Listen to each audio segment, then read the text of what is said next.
Friends, ಇವತ್ತಿನ recipe ಬಂದು ವಾಂಗಿಬಾತ್ ಗೊಜ್ಜನ್ನು ಮಾಡೋದನ್ನು ನಾನು ತೋರಿಸ್ಕೊಡ್ತಾ ಇದ್ದೀನಿ. ನೋಡಿ, ವಾಂಗಿಬಾತ್ ಪ್ಯಾಕೆಟು MTR ಒಂದು ಪ್ಯಾಕೆಟ್ ತಗೊಂಡಿದ್ದೀನಿ. ಅದರ ಜೊತೆಗೆ ನೋಡಿ, ಉದ್ದುದ ಬದನೆಕಾಯಿ 1/4 kg ತಗೊಂಡಿದ್ದೀನಿ. ಈ ಥರ ಸಣ್ಣ ಸಣ್ಣದಾಗಿ ಉದ್ದುದಕ್ಕೆ ಕಟ್ ಮಾಡ್ಕೊಂಡಿದ್ದೀನಿ. ಹುಣಸೆಹಣ್ಣು ಒಂದು ದಪ್ಪದ ಗೋಲಿ ಗಾತ್ರದಷ್ಟು ಇಷ್ಟು ನೀರಲ್ಲಿ ನೆನೆ ಹಾಕಿದ್ದೀನಿ. ಎಣ್ಣೆ ನೋಡಿ, ಇಷ್ಟು ಚಿಕ್ಕ ಗ್ಲಾಸ್ಗೆ ತುಂಬ ಎಣ್ಣೆ ತಗೊಂಡಿದ್ದೀನಿ. ಒಂದು ದೊಡ್ಡದು ಬೆಳ್ಳುಳ್ಳಿ ಬಿಡಿಸಿಟ್ಕೊಂಡಿದ್ದೀನಿ. 2 ಇಂಚು ಶುಂಠಿನ ಸಣ್ಣ ಸಣ್ಣದಾಗಿ ಕಟ್ ಮಾಡಿಟ್ಕೊಂಡಿದ್ದೀನಿ.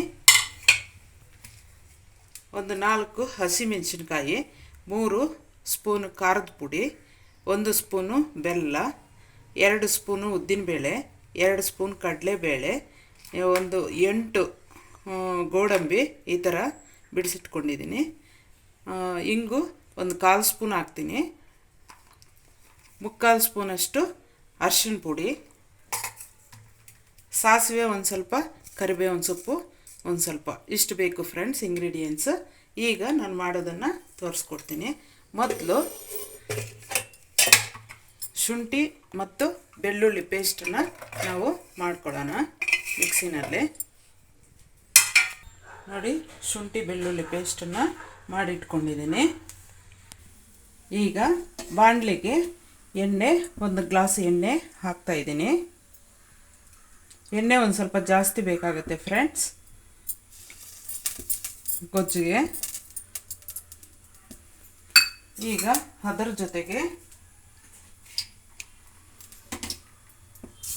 ನೋಡಿ, ಸಾಸಿವೆನ ಹಾಕ್ತಾಯಿದ್ದೀನಿ.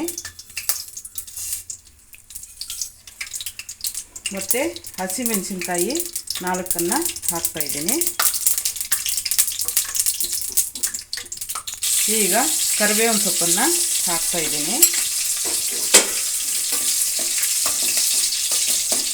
ಅದರ ಜೊತೆ ನೋಡಿ, ಕಡಲೆಬೇಳೆ, ಉದ್ದಿನಬೇಳೆ ಎರಡನ್ನು ಹಾಕ್ತಾಯಿದ್ದೀನಿ.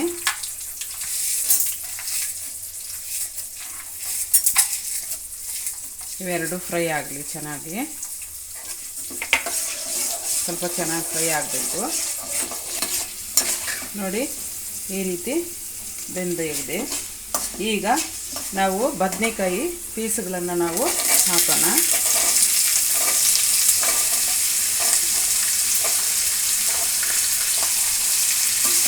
ಒಂದು ಸ್ವಲ್ಪ ಬಾಡಬೇಕು.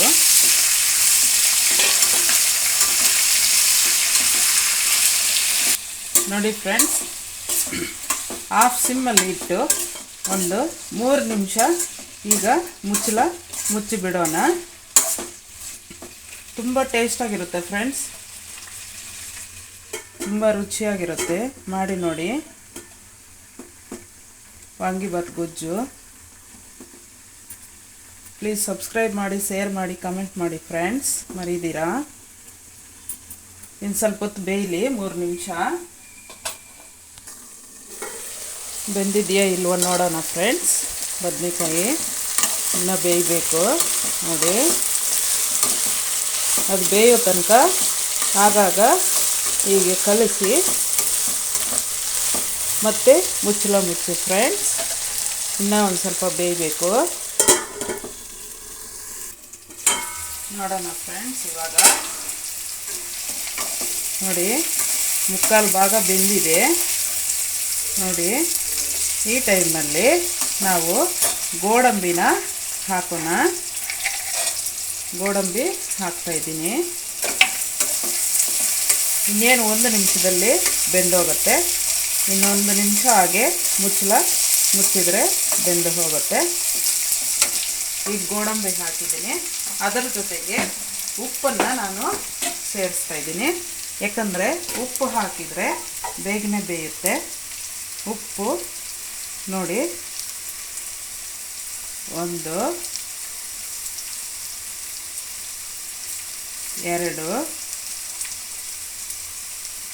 3 ಸ್ಪೂನ್ ಉಪ್ಪನ್ನು ನಾನು ಹಾಕಿದ್ದೀನಿ.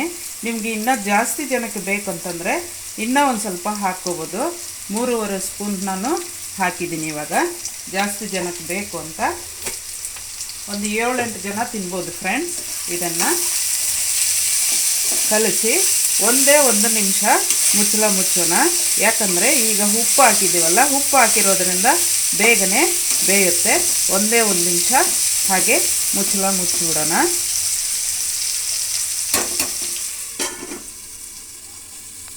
ನೋಡಿ 1 ನಿಮಿಷ ಆಯಿತು. ಈಗ ನೋಡಿ ಚೆನ್ನಾಗಿ ಬೆಂದಿದೆ. ಈಗ ಇದ್ರ ಜೊತೆಗೆ ನಾವು ಬೆಲ್ಲ ಒಂದು ಸ್ವಲ್ಪ ಇದೆಯಲ್ಲ, ಆ ಬೆಲ್ಲನ ಸೇರಿಸೋಣ. 1 ಸ್ಪೂನ್ ಬೆಲ್ಲ ಇತ್ತಲ್ಲ ಅದನ್ನು ಸೇರಿಸಿದ್ದೀನಿ. ಮತ್ತು ಹಿಂಗನ್ನು ಒಂದು 1/4 ಸ್ಪೂನಷ್ಟು ಹಿಂಗನ್ನು ನಾನು ಹಾಕ್ತಾಯಿದ್ದೀನಿ. 2 ಮಿಕ್ಸ್ ಮಾಡೋಣ.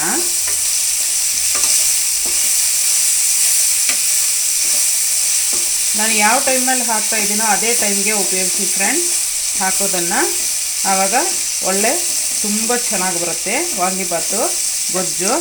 ಈಗ ಅರಿಶಿನ ಪುಡಿ ನೋಡಿ 3/4 ಸ್ಪೂನ್ ತಗೊಂಡಿದ್ನಲ್ಲ ಅದನ್ನು ನಾನು ಹಾಕ್ತಾಯಿದ್ದೀನಿ.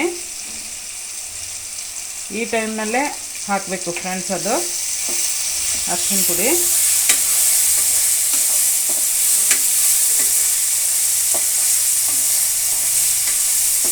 ಈಗ ಒಂದೇ 1 ನಿಮಿಷ ನಾವು ಮುಚ್ಚೋಣ.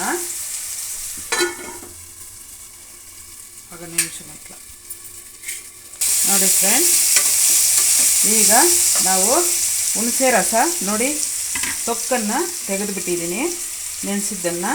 ಈಗ ಹುಣಸೆ ರಸನ ನಾನು ಹಾಕ್ತಾಯಿದ್ದೀನಿ.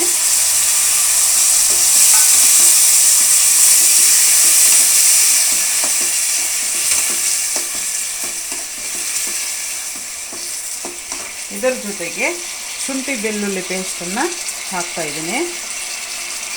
ಶುಂಠಿ ಬೆಳ್ಳುಳ್ಳಿ ಪೇಸ್ಟ್ 2 ಸೇರಿಸಿದ್ವಿ ಒಂದೇ ಒಟ್ಟಿಗೆ. ಈಗ 2 ಕಲಿಸ್ತಾ ಇದ್ದೀನಿ.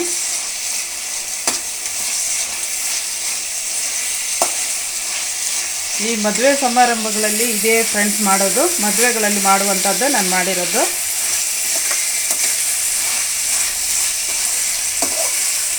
ತುಂಬ ರುಚಿಯಾಗಿರುತ್ತೆ ಫ್ರೆಂಡ್ಸ್ ವಾಂಗಿಬಾತ್ ಗೊಜ್ಜು, ಮಾಡಿ ನೋಡಿ. ಮದುವೆಯಲ್ಲಿ ಯಾವ ರೀತಿ ಇರುತ್ತೋ ಊಟದ ಜೊತೆ ಅದೇ ರೀತಿಯೇ ನಾವು ವಾಂಗಿಬಾತ್ ಗೊಜ್ಜನ್ನು ಮಾಡ್ತಾ ಇರೋದು.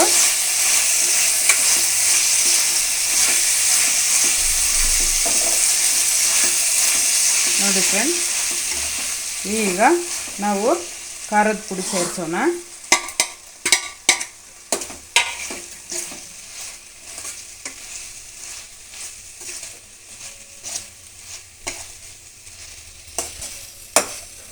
ಸುಮ್ಮನೆ 1 ನಿಮಿಷ ಹಾಗೆ ಕೈ ಆಡಿಸ್ಬೇಕು ಖಾರದ ಪುಡಿ. ನೋಡಿ ಏನು ಘಮ ಅಂತ ವಾಸನೆ ಅಂದರೆ ತುಂಬ ಚೆನ್ನಾಗಿ ಬರ್ತಾಯಿದೆ ಫ್ರೆಂಡ್ಸ್ ವಾಂಗಿಬಾತ್ ಗೊಜ್ಜು. ಮಾಡಿ ನೋಡಿ. ಈಗ ನಾವು MTR ವಾಂಗಿಬಾತ್ ಗೊಜ್ಜು ಪುಡಿಯನ್ನು ನಾನು ಹಾಕ್ತಾಯಿದ್ದೀನಿ. 1 ಪ್ಯಾಕೆಟ್ ಫುಲ್ಲು.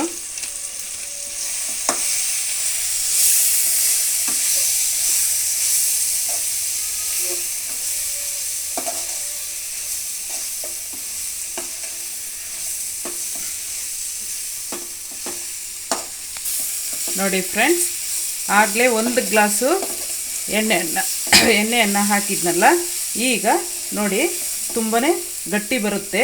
ಆ ಟೈಮ್ನಲ್ಲಿ ನೀವು ಈಗ ಲಾಸ್ಟ್ನಲ್ಲಿ ಏನು ಮಾಡಬೇಕಂದ್ರೆ 2 ಸ್ಪೂನು ನೋಡಿ ಈ ಥರ ಸ್ಪೂನಲ್ಲಿ 2 ಸ್ಪೂನು ಎಣ್ಣೆಯನ್ನು ಹಾಕಿ, ನಿಮ್ಮ ಸ್ಪೂನಲ್ಲಿ ಚಿಕ್ಕ ಸ್ಪೂನಲ್ಲಿ 4 ಸ್ಪೂನ್ ಆಗುತ್ತೆ, ದಪ್ಪ ಸ್ಪೂನಲ್ಲಿ 2 ಸ್ಪೂನ್ ಅಷ್ಟೇ. ಈಗ ನೋಡಿ ಅದನ್ನು ಅರ್ಧ ನಿಮಿಷ ಹಾಗೆ ಕಲಸಿ. ಈಗ ನೋಡಿ ತುಂಬ ಚೆನ್ನಾಗಿರುತ್ತೆ. ಯಾಕಂದರೆ ಲಾಸ್ಟ್ನಲ್ಲಿ ಎಣ್ಣೆ ಹಾಕಿದರೆ ಗೊಜ್ಜು ಕಲಿಸ್ಕೊಳ್ಳೋಕ್ಕೆ ತುಂಬ ಚೆನ್ನಾಗಿರುತ್ತೆ ಅಂತ 1-2 ಸ್ಪೂನ್ 4 ಸ್ಪೂನ್ ಅಷ್ಟು ಎಣ್ಣೆ ನಾವು ಸೇರಿಸ್ತೀವಿ ಫ್ರೆಂಡ್ಸ್. ಆಯಿತು ಗೊಜ್ಜು ನೋಡಿ ನೋಡಿ ಫ್ರೆಂಡ್ಸ್, ಅಷ್ಟೇ, ಜಾಸ್ತಿ ಕಲಸಕ್ಕೆ ಹೋಗ್ಬೇಡಿ, ಜಾಸ್ತಿನೂ ತುಂಬ ಹೊತ್ತೂ ಬೇಡ. ಈಗ ಸ್ಟವನ್ನು ನಾನು ಆಫ್ ಮಾಡ್ತಾಯಿದ್ದೀನಿ. ನೋಡಿ ಯಾವ ರೀತಿ ಗೊಜ್ಜಿದೆ ಅಂತ ನೀವೇ ನೋಡಿ, ತುಂಬ ರುಚಿಯಾಗಿರುತ್ತೆ. ಇದು ಮದುವೆ ಮನೆಯಲ್ಲಿ ಬ್ರಾಹ್ಮಣರು ಮಾಡುವಂತಹ ಗೊಜ್ಜು ಫ್ರೆಂಡ್ಸ್. ಈಗ ಸ್ಟವನ್ನು ಆಫ್ ಮಾಡ್ತಾಯಿದ್ದೀನಿ. Thank you friends, thank you very much.